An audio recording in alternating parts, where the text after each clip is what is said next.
আল্লাহ রাব্বুল আলামিন বলেন, ওয়ামিনান নাসি মান ইয়াকুলু আমান্না বিল্লাহি ওয়া বিল ইয়াউমিল আখির ওয়া মা হুম বিমুমিনিন।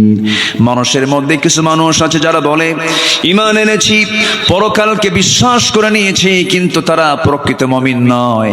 ওয়া ইযা কামু কুসালা, নামাজে হেলে ধুলে দাঁড়ায়, তাদের ধ্বংস কামনা করেছেন মহান রব্বুল আলামিন। ওরা প্রকৃত মুসল্লি নয়, ওরা হলো মুনাফিক। ওরা ফজর পড়ে না, মাঝে মাঝে যোহরে যায় কমিটির পথটাকে ঠিক রাখার জন্য।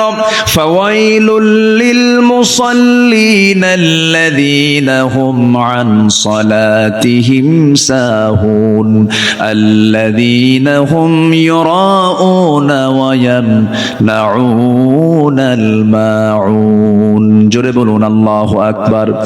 ওই সমস্ত মুসল্লির ধ্বংস, ওই সমস্ত মুনাফিক মুসল্লির ধ্বংস যারা অবহেলা করে নামাজ পড়ে, লোক দেখানো নামাজ পড়ে, প্রয়োজনীয় ব্যবহৃত জিনিসগুলো দেয় না।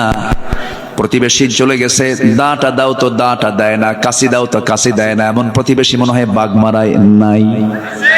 আসতে বলবেন না, আছে না নাই বলেন। প্রতিবেশীকে যে কষ্ট দেবে আল্লাহ তাকে জান্নাত দেবেন না। আমার রাসূল বলেছেন, আমার উম্মতের যদি কষ্ট না হতো, প্রতিবেশীকে আমি সম্পত্তির ওয়ারিস বানায় দিতাম। ওয়ায়ামনাউনাল মাউন। আমার বন্ধুগণ, অনেক লোক আছে দেখবেন যে প্রতিবেশীর সঙ্গে একটু গন্ডগোল হয়ে গেছে, তার ঘরটা, তার ঘরের পেছনে রাস্তা নাই, তার জায়গা দিয়ে যেতে হয়, একটু গন্ডগোল লাগলে খোঁটা গাড়ে, কি গাড়ে, কি গাড়ে, খোঁটা মারে, খোঁটা খোঁটা, হাঁটতে দেয় না। এরকম খোঁটা মারা কি বাগমারায় আছে? আছে।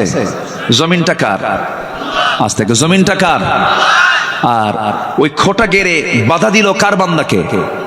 বলেন কার? বান্দাকে। তাহলে জমিনও আল্লাহর, বাধা দিল আল্লাহর বান্দাকে। তুমি কত বড় শক্তিশালী হয়েছ, করা যাবে না এগুলো।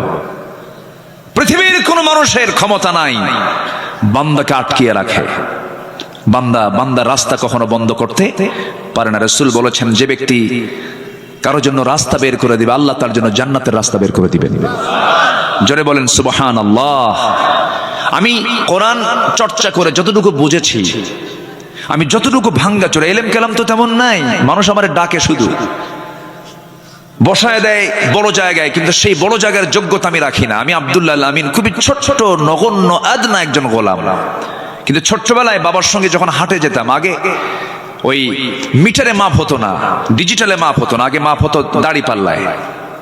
তো দাড়ি পাল্লার বাটখারাগুলো, মেলাগুলো থাকতো। সবচেয়ে বেশি বড় ওজন যেটা 10 কেজি, নিচে 5 কেজি, তার উপরে 2.5 কেজি, তার উপরে 2 কেজি, তার উপরে 1 কেজি, তার উপরে 1000 গ্রাম, তার উপরে 500 গ্রাম, তার উপরে এরপরে 200 গ্রাম, 100 গ্রাম, 50 গ্রাম, 25 গ্রাম। সেই ওই 25 গ্রামটা সবার উপরে রাখে, আমি হলাম সেই মাত্র 25 গ্রাম।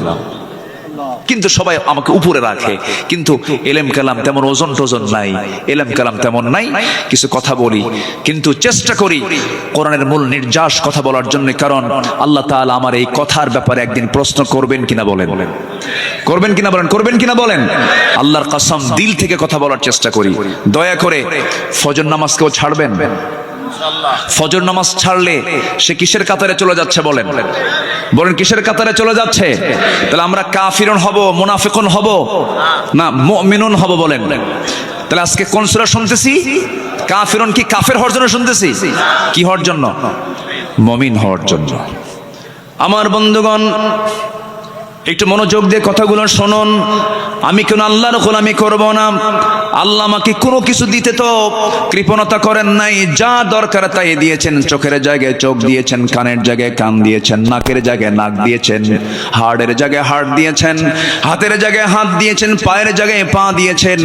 মাথার চুল থেকে শুরু করে নিয়ে আপার গোড়ালি পর্যন্ত একটু তাকায় দেখেন তো, আমার আল্লাহ আমাকে আপনাকে দিতে কি কোথাও তিনি কিছু বাদ রেখেছেন?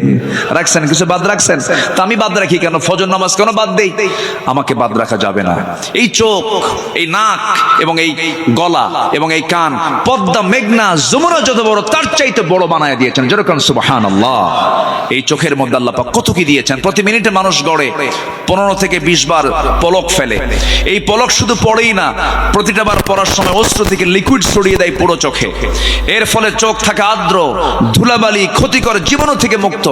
পলক হলো চোখের প্রাকৃতিক